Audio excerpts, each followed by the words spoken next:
Welcome to Third Coast Sports TV. I'm your host Wink. Talk sports, love sports, enjoy sports.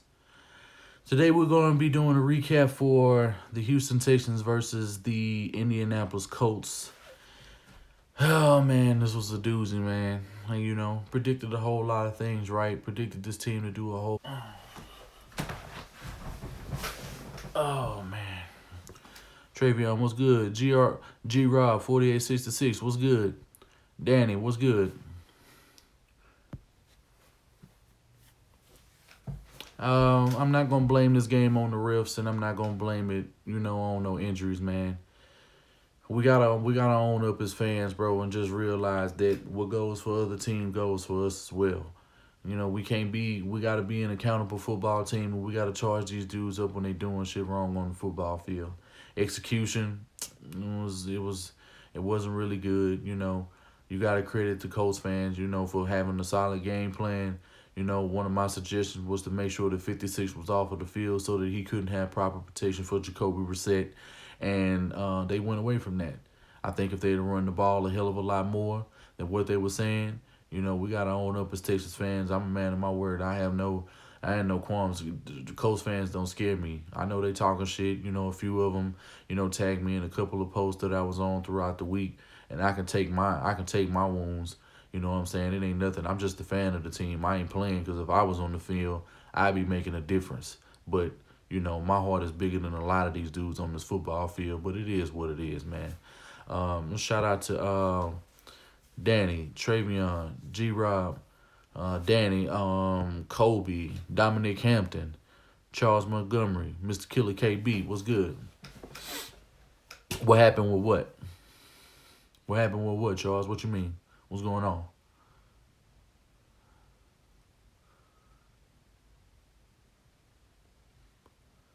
If you talking about what happened with my last video, I just brought it to an end because I wasn't trying to talk too long about the Gary Conlon situation. Oh yeah, I just brought it to an end. Yeah, I just brought it to an end. It was lagging a little bit too, so I had to start my route over, and hopefully everything's going just fine on this video. It's staying pretty tight right now, so we're just gonna see if it's gonna maintain like that throughout the entire video. But hopefully it's sending you guys your notifications out, and we finna go ahead and get into this football game. Jabari Mayo, what's good? Now, Noah, what's good? Tried to start on with it, and I had to hit him with the face. Dude tried to say how it was better than Dillard and compared them by the end of the season. Bro, that dude always says a whole bunch of shit. He don't know nothing about football. He don't know nothing except for what others tell him. So, but that's cool. A lot of y'all still support him. I'm not saying support him because a lot of fans, honestly, we hit y'all with too much truth. Y'all don't like the medicine. It don't taste good. It don't feel good to say a lot of the things that we say on the sauce. And it don't feel good for me to tell y'all about yourselves, even in my own streams. But you got to find out, because if I ain't real with you, if I ain't love you, I wouldn't tell you. I would just let you fall off and let you look real lame out here. But, somebody got to hold y'all accountable. I hold myself accountable first before I can hold anybody else accountable. And I can come in here as a man the day after the game and say that, bro, this team handed us our ass, and it is what it is. Hey, he just might be. I mean, he got some fans. I'm sure he got fans in his videos in the comment section saying that he the best YouTuber for the Texans. I'm pretty sure, because it depends on quality, so. And that's cool. He can deal in quantity over here. We deal in quality. So I'd rather be a quality individual and have 681 people, who follow me on YouTube that's always here. I mean, the numbers can be skewed. He can have a lot of views, but if he was to do a live stream, how many people would show up? People are showing up, and my numbers have only risen. The longer I stay on, the more people come in. It's not my fault that, I'm a little bit too raw for YouTube and they don't want to send out notifications. That's their fault. But they hate on me. It still don't get me down. I do what I got to do. But Art of Dialogue, Trill, DeMarcus, D. Pritch, Jabari Mayo, shout out to everybody that's in the stream. Make sure y'all hit that like button. Tell a friend, maybe share these videos, man. I'm trying to go ahead and get to that 1,000 so that some things can change. Because once I get to that 1,000, everything can disperse. I can get a lot more traffic, and who knows what that's going to end up doing for a player once everything's happened. I just want everybody to know that my longtime supporters get all the love first because they done been with here and they've been keeping it real with me, and that's what counts, bro. And no, we wouldn't, because Skip actually has football and basketball knowledge, and he actually knows the sport. This man doesn't know anything. He like when you, but I'm not gonna spend no time talking about him because he ain't here to defend himself. If he want to defend himself, he already know how to get in contact with us. But on the other news, J Pac, what's good? For me, man, we did what we needed to do on defense as far as stopping Marlon Mack. I told Colts fans and I told Texans fans, bro, we was gonna be able to stop him at all costs. The type of running back that he is, he was not gonna be able to get off. It is what it is. It's just bigger running backs. We stop them regardless of what their speed is, regardless of this, regardless of that. Besides Alvin Kamara and Christian McCaffrey being excellent passing threats, that's the only way that they really killed us. I mean, I can't even say they really killed us on the ground, but even though they got a lot of first downs and they got a lot of good plays, that's really what it boiled down to, was what they were able to do in the passing game that got us off our mark. Tenny, what's good, bro? D Love, what's good? Yeah, it's just a shame that, when you suggest things, and as a fan, when we look at the game and when we see what it takes to win games, and for these coaches to be in place playing the GM, to be the primary play caller, to be defensive coordinators, and to have dudes on their staff who cannot get professional football players right, and they're getting paid millions of dollars, which I have no problem with because they put their body and their lives on the line, and they go through a lot of things mentally and physically once they leave this football game, that they need that sort of compensation. But it's a trip to me that, you don't run the ball when you got Carlos Hyde. Like, the first drive was real leery to me because why is Duke Johnson running in those situations early on when Carlos Hyde could have set the pace early?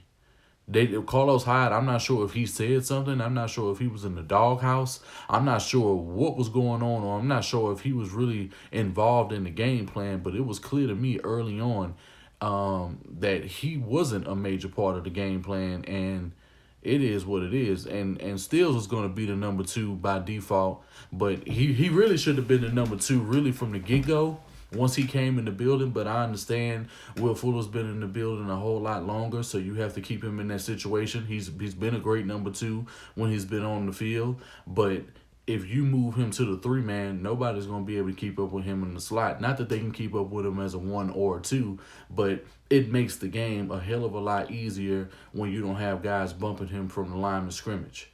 There's not a nickel corner in the league that can keep up with this man.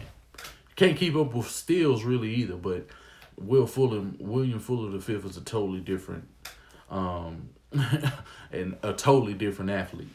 But Pascal was a pleasant surprise.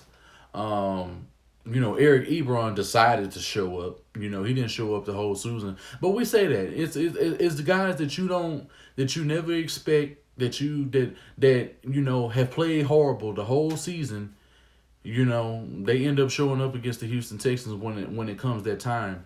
And you have to understand, this has been going on for under the Bill O'Brien era. This has always happened. We're the reason that Stephon Diggs and particularly Adam Thielen are popular right now. They had that coming out party against us. T.Y. Hilton is a known commodity because of what he did to us 2013 and that Sunday Night Football game in Houston.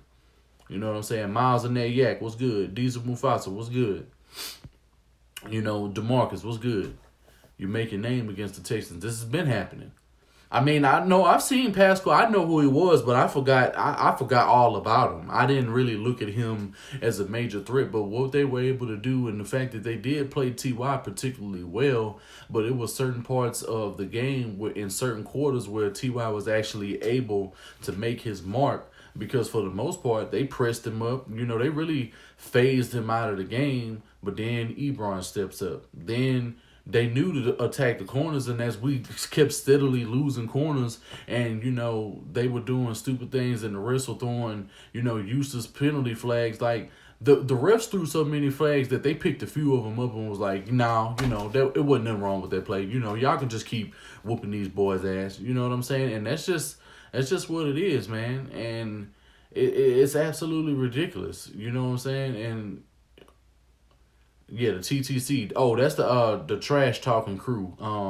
Professor Trill, if you ever see like Steven Rose and a lot of these fans that be fans of other teams, they in this community that's called a trash talking crew. That's what Shaolin Fantastic. He's a part of that. They sit here and they do dumbass challenges and breaking eggs over each other and putting bags over each other's faces. It's what they do, man. It's a lot of people watch it. So I guess it's entertaining, and that's how Tenny really got it started. I seen some Tenny videos when he was part of Trash Talking Crew a few years ago, way before I seen the work and got to talk to him on the round table. But it's the play calling and situational football yesterday was just not up to par. Yeah, yeah, man, it's a real thing, bro. It's across the board. It's every single football team you never heard of got somebody from the trash talking crew. So if you go to Steven Rose, if you go to Steven Rose page, he talking to somebody from a trash talking crew every week. So I'm pretty sure it's somebody from the Raiders that he gonna be doing a challenge with. Freddie A, what's good?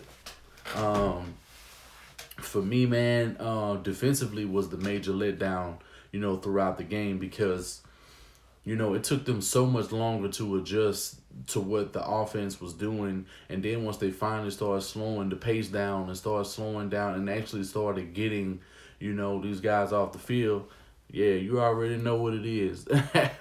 JW Properties was good. Yeah, man.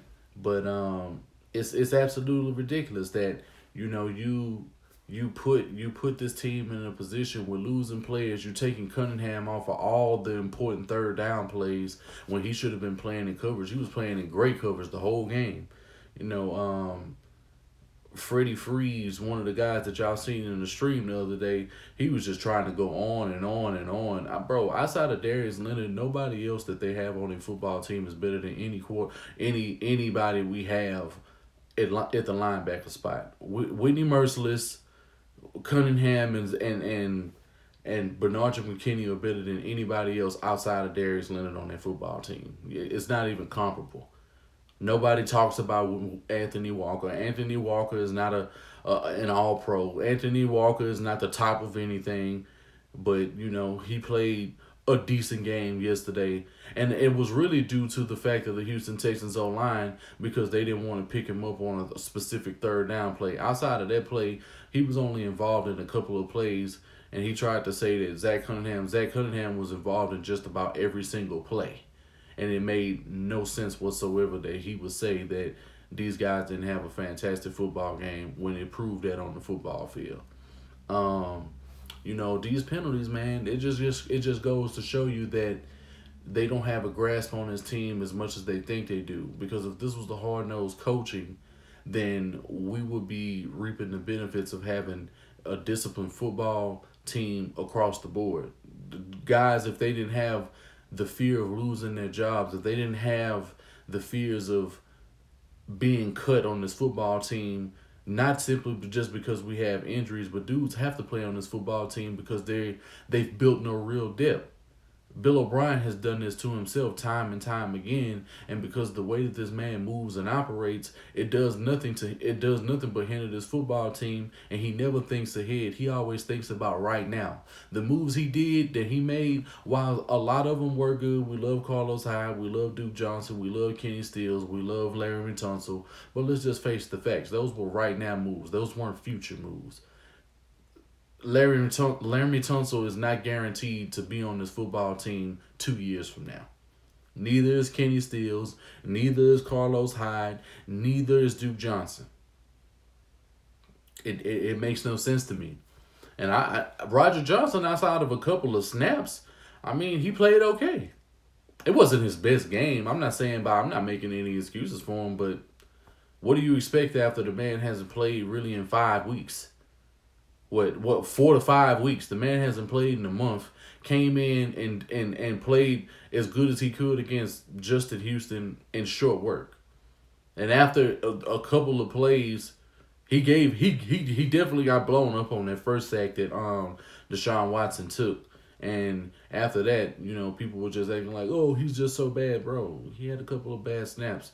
And when you really look at what he did in the second half of the game, which nobody wanted to acknowledge and act like, oh, before he went down and Skipper took over, he was playing well in that football game. But too many people in the comment section have entirely too much pride to say that he picked it up in the second half. He settled down. He got his technique right, and it was what it was. Dan Skipper came in and put in some nice work, but that's what I'm saying. This man is gonna come in. He's gonna look like that, and a lot of fans are gonna get sold on him. A lot of people are gonna say this. A lot of people are gonna say that. I don't know enough about him. The Colts game proves absolutely nothing to me because he didn't play the whole game. He wasn't in the game plan. Nobody knew nothing about him when it came to playing on the Houston Texans, and nobody saw him playing in this football game at all. So, shout out to Dan Skipper for filling in great when Roger Johnson went out. I'm glad they brought in another right tackle in this football game because if they didn't dress and they didn't have other guys, I don't know what the hell we were going to do once Roger Johnson went out. What were you going to do? You were going to move Max Sharping over to the right tackle? It looks like some shit that the Houston Texans would do, and it just didn't make any sense to me. Nobody that we have on this football team is long term. Not even Roby or any of these guys. All these guys that y'all are extremely excited about who are playing very well, none of them have no long term contracts. So until you lock these dudes down for 3 to 4 more years and you see what they bring to the table throughout the rest of the season, it's very easy for you to be sold on a few production numbers and the fact that Brian Baldinger is coming out on Twitter doing videos about your football team, and it makes you feel good to be a fan of this football team. I get the rationality behind that, but take your emotions about how people are starting to talk about this football team and always enjoy when they don't talk about this football team, because it seems like every time this team is not talked about is when they come to play. Every time that the Houston Texans are in the national news, every time that the Houston Texans are being talked about or they're in the MVP race or some player is elevating his game to the best of his abilities and it looks like we're going places, we beat the Chiefs, people are taking us serious, and the very next week, you shit the bed against the Indianapolis Colts, who didn't have Malik Hooker, who didn't have a few players. They didn't have Teray. Shit would have been a hell of a lot worse if they would have had Teray in the middle. I'm just saying, Colts ain't kryptonite for no Watson. Watson wasn't the problem. He had a couple of bad throws, but it was literally a couple of bad throws. The throw he had for Kiki should have caught that. I seen people trying to make excuses for Kiki and saying, oh, the ball was too high. No, he could have caught that. He could have adjusted his body. The way that he adjusted his body from the get-go didn't even make any sense. He could have caught that. And on that particular play, I wish they would have just spiked the ball, regroup, called a better play from the get-go. That's what I felt like they were going to end up doing. They tried to catch these guys off guard, and Kiki was wide open. He didn't make the play. So, yeah, kryptonite, I don't believe that at all. Because other teams have played Deshaun Watson way better than the Colts. The Colts didn't do a whole lot to Deshaun Watson yesterday. And they didn't play like that. Like, they got pressure a few times. They hit him only a few times. Like, it wasn't like the Jacksonville game. It wasn't like the Saints game, and it damn sure wasn't like the Panthers game. People are just acting like, oh, the Colts just ran through Deshaun Watson. No, they didn't. No, they didn't. Yeah, he threw for 2 touchdowns, 300 yards, and it wasn't like it was garbage time. They were getting the ball back. Dudes weren't executing. He was being phased out of the game because of penalties by his own fucking line. It makes no sense. If your line can't do what they need to do up front, and if they're not hearing things, and if they're nutting up, how do you think that's going to affect your quarterback if he has to throw the ball down the field?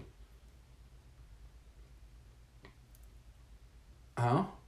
Damn, how long this live been going? Oh, it's been going for about 20 minutes right now, Ryan. It ain't been going too long. Yeah, I'm gonna be doing it probably for another 10 minutes, so you still gonna be able to get you a nice little dose of info. But they couldn't run the ball, man. I'm glad they didn't get Naeem Hines. I'm glad they didn't really develop a screen game, but did that really matter? They found another way to beat the Houston Texans, and that was rub routes. That was crosses. That's all they had to do. This looked like a game of Madden 19.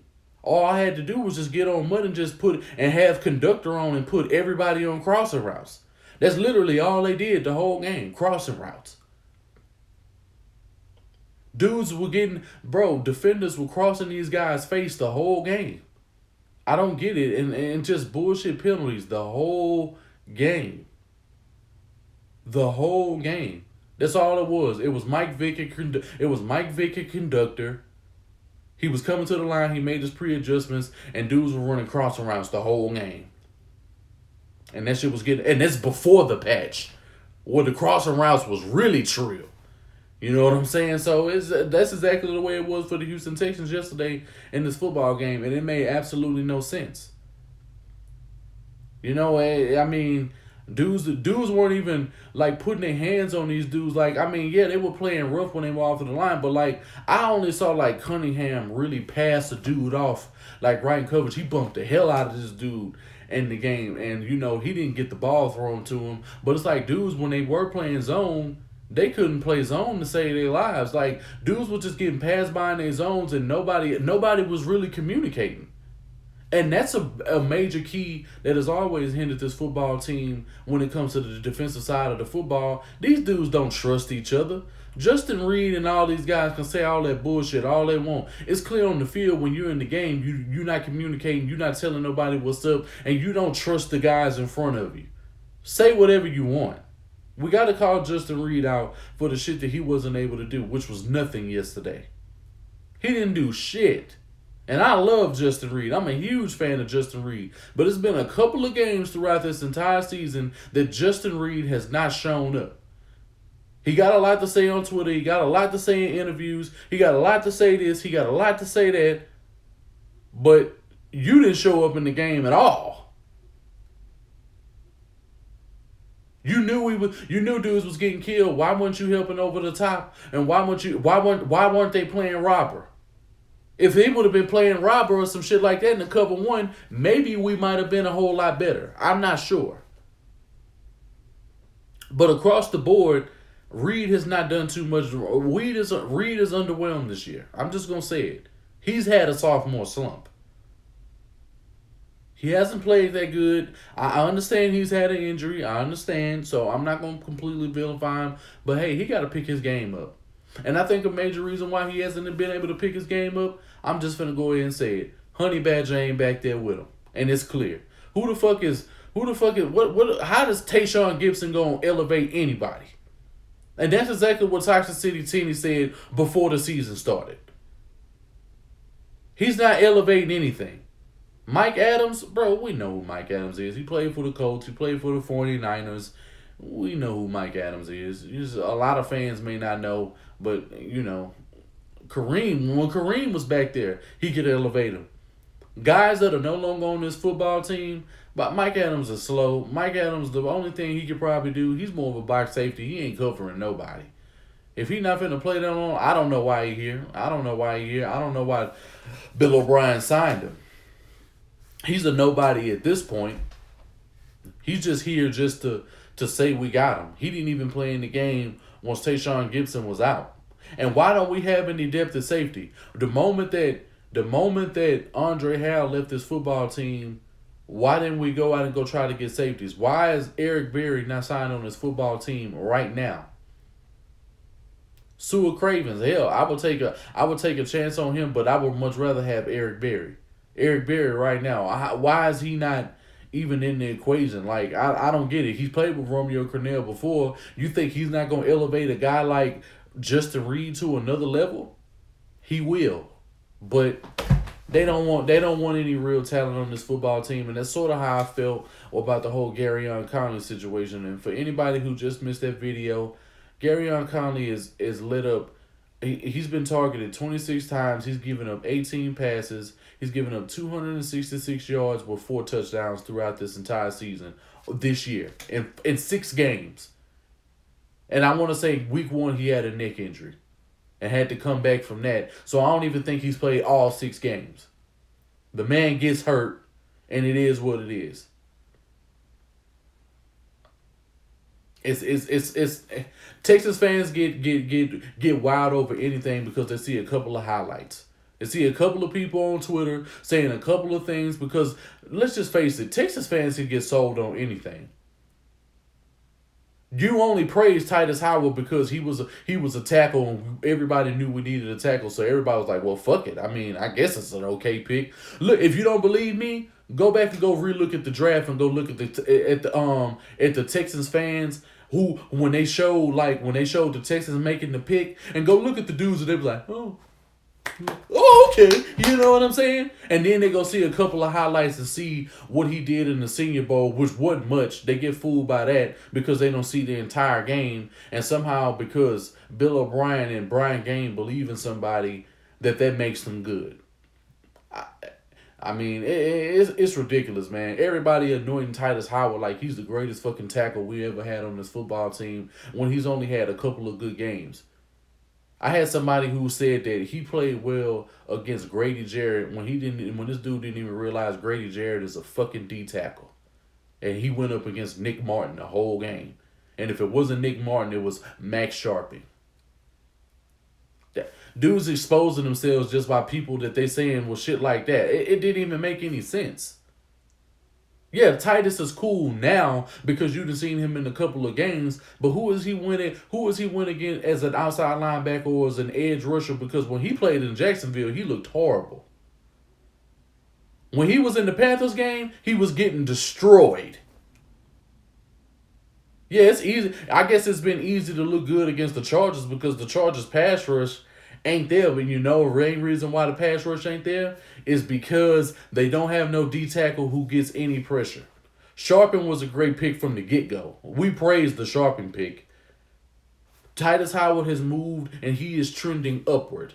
I will say that about Titus Howard. He has played well the last few weeks. He has played well against the opponents that has been put in front of him. So I will not take nothing from him in that guard and that regard. And you can make sure to tell everybody that Wink said that on today. I'm giving him his credit. I'm not going to kiss his ass, though. That's all I'm saying.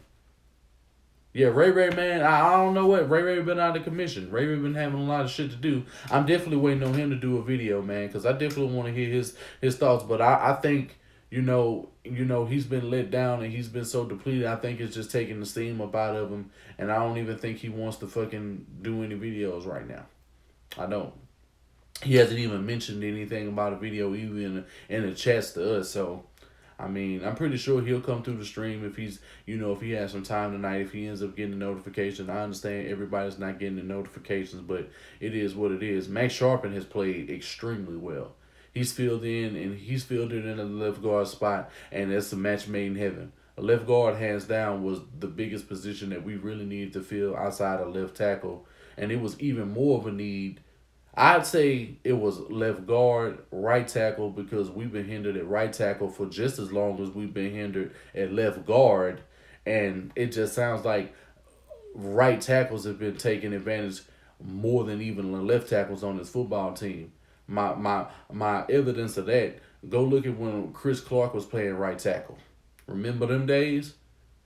Remember when Kendall Lamb took over in game 1 against Jacksonville? And remember how that looked when people were being sold that, he was a good tackle? Makes no sense for me. Yeah, we heard from Ray. Yeah, we just heard from Ray earlier. Yeah, we just heard from him. We were just talking to him earlier when this whole Conley situation was going on. The right tackle has been getting abused for years, man. Oh, yeah, man, I'm telling you, man. I'm telling you, it's the right tackle has been an issue for years. People act like, left tackle. No, right tackle. Left tackle wasn't an issue until Dwayne Brown left. And before he showed up to training camp. Left tackle just became a problem. Kendall Kendall took over against Dallas. Yeah, he did. He had a stretch of some good games while he was here last year, but when it all boiled down to it, he was just like any other player that they put on the at the right tackle side. It was, I guess, for Houston Texas standards, he was okay, but it is what it was. That was a pretty good trade. Oh my God, I got notifications coming through talking about that this was a good trade. I guess the Gary Conley video I just posted, and I got people already saying that was a good trade. It was a horrible trade, but whatever. He's better than everybody that we got now. You know why? Because we don't have nobody. He's not. I don't think he's going to be able to do better than Lonnie Johnson. I think Lonnie Johnson has some growing pains.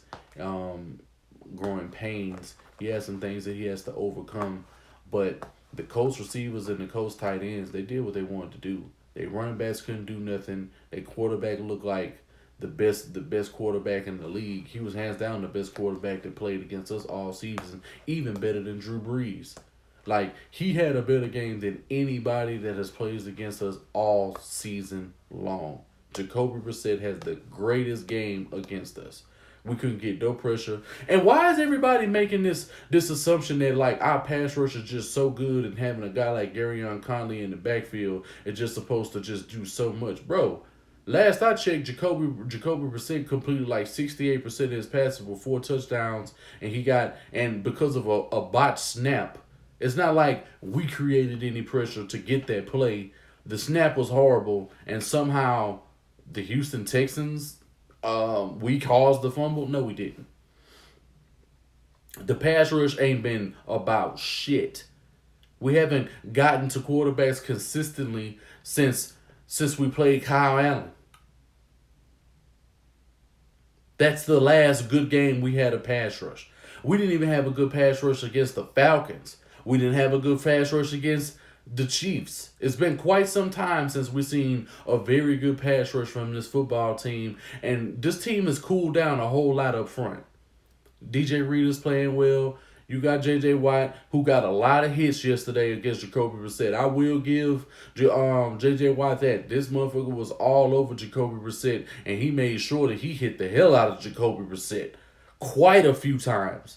So I'm not going to take that away from him, but he's not getting there. His age is showing, man. The wear and tear on J.J. Watt is showing, and this is one of the things that I was extremely concerned about. Is even from last year, I was probably one of the only players outside of very few other channels that's not even associated with the Texans that claimed that we should trade J.J. Watt before his time, and we probably would have assets that we would be able to get players like Patrick Peterson, who would have been able to replace his production in the draft because D-ends come out at a high premium every single year.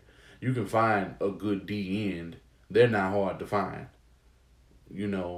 Pass rushers really aren't hard to find. I mean, they just gotta land in your place. You know what I'm saying? So, everybody tried to, flame me and say, oh, you don't know what you're talking about. And then, so what? I ate crow on him getting 16 sacks last year. What is he doing right now? It's not what he did last year. It's not what he did in 2015, 14, or 12. It's about what he's doing right now in 2019. And what I'm seeing right now, it ain't much. He looks slow. I'm seeing him stop on plays. I'm seeing him completely get phased out of games when, I know the man's that went through a lot of wars. He's been in a lot of battles. He's been held a lot. His body has gone through a lot. I understand he's about to get married and all of that little shit, but he ain't the same J.J. Watt, man. And the rest of the league is seeing that too. They still try to talk about him and still try to big him up and say, oh, he's the this and that, but he's not even the best player on the defense right now.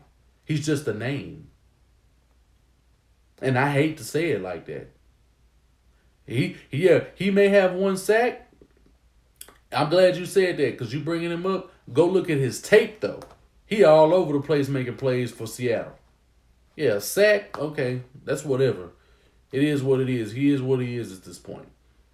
He's a guy that can get a pass rush, who can affect the game in many other ways. He's a game wrecker, what I've been saying. Yeah, Whitney was always the better pass rusher. J.J. Watt was always the better pass rusher. That point has already been conceded. I mean, that's already been conceded. Nobody can say otherwise. Not even me. Look at the Ravens yards. I mean, that's a telling, bro. Look who that quarterback is.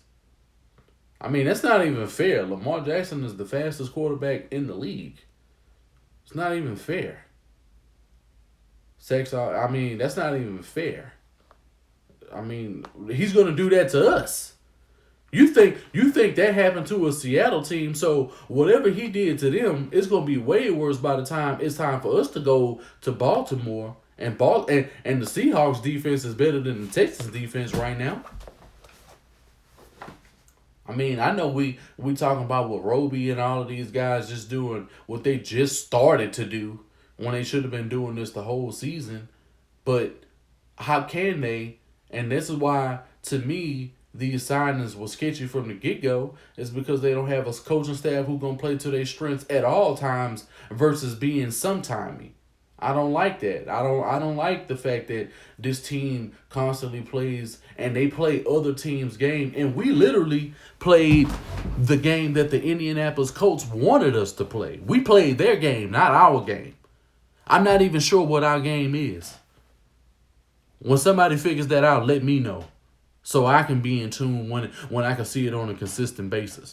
And we've never won in Baltimore, and I doubt it's going to start this year. That was a game I had us originally losing. The way that this team is playing right now, especially the way the injuries are mounting up, who's to say by the time it's time to play, we better not be injured and we better not have no injuries. Not one corner better be down when it's time for us to play. Not one corner, not one safety better be down when it's time to play New England. Because if not, we're going to get waxed.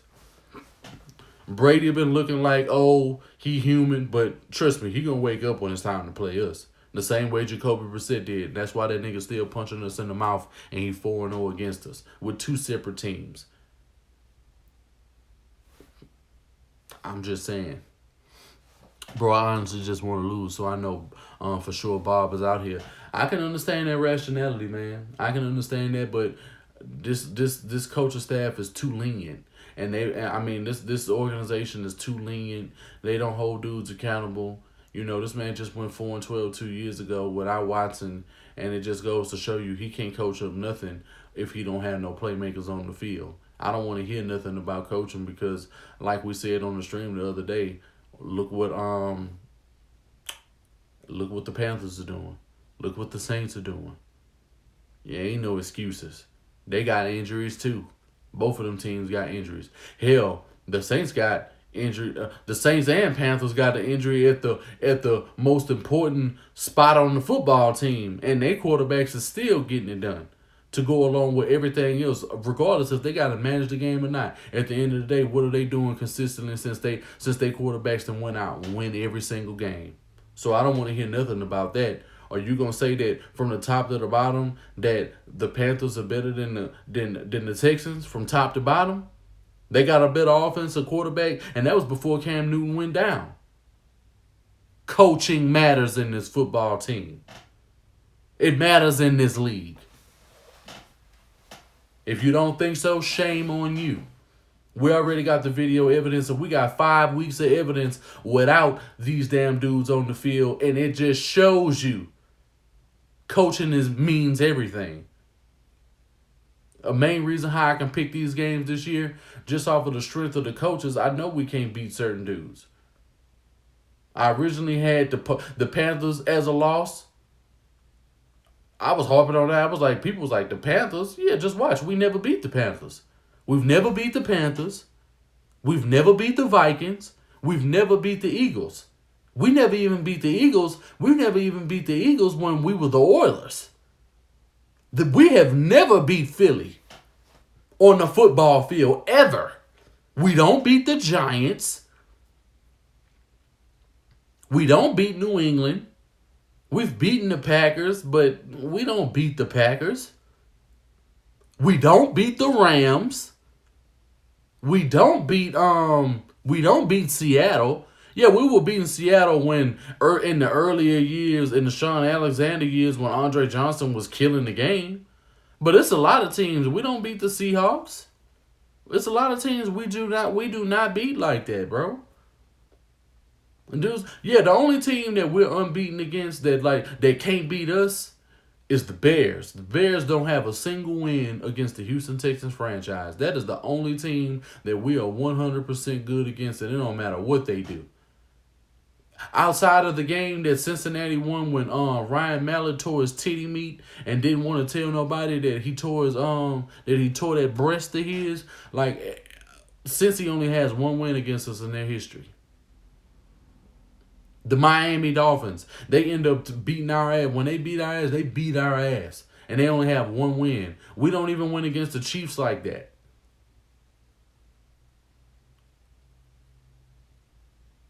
No, we don't always beat Carolina. I don't know what record you looking at. Carolina been handling business for us for years. For years.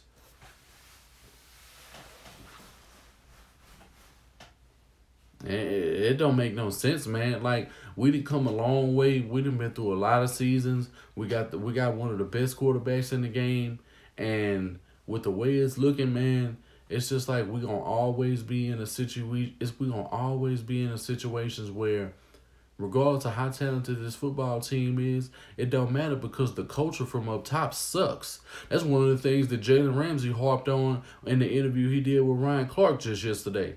He was talking about, bro, the shit that they was doing at the top was affecting everything at the bottom, and that's why we couldn't win games the way we was supposed to. This man immediately goes to the Rams, was getting shitted on by Julio, turned that shit around, and they won the game easy against the Falcons. That's what great players can do. Great players can go into a winning organization where the top brings in and where it makes everything at the bottom real easy. We not willing to spend no money. We not willing to give out no contracts. We not willing to sign nobody in the season unless you're Nick Martin and J.J. Watt.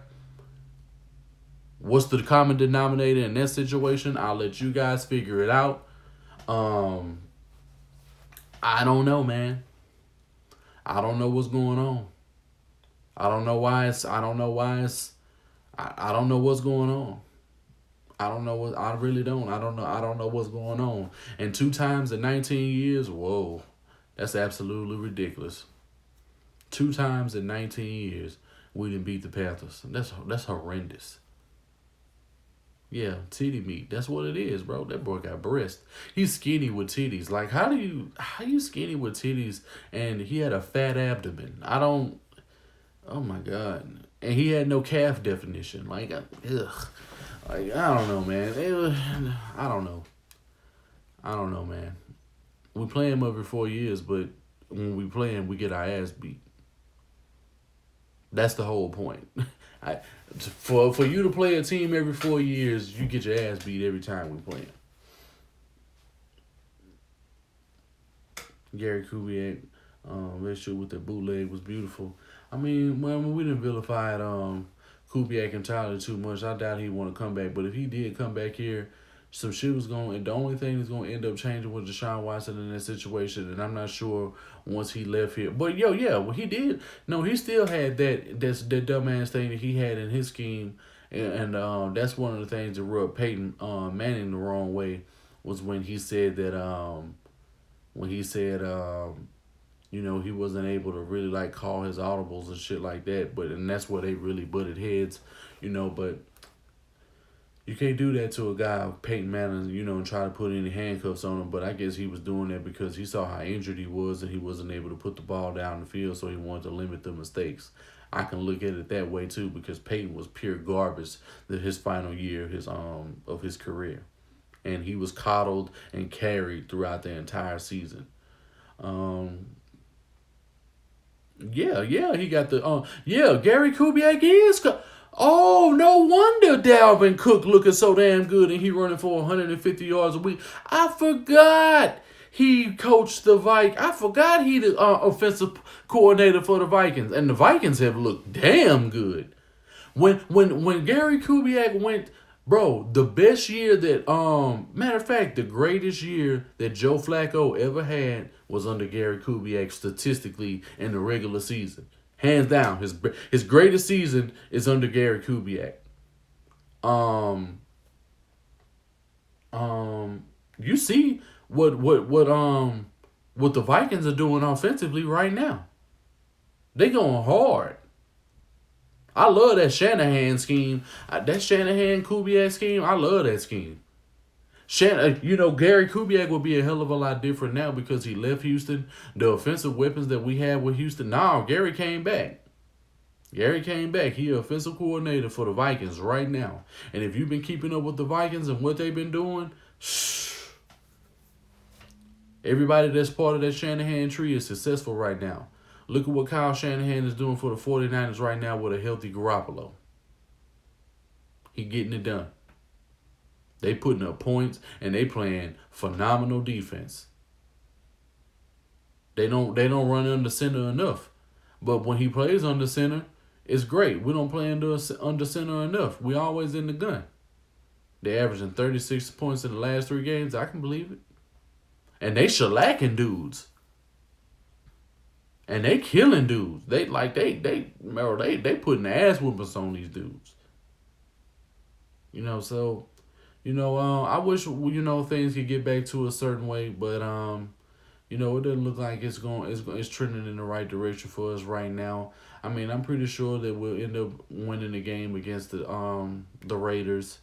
I was never worried about the Raiders from the get-go. You look who their quarterback is. It's Derek Carr. He sucks. He's not that good. I never believed in him. Not in the draft, not in 2016 when he was considered to be an MVP before he went down.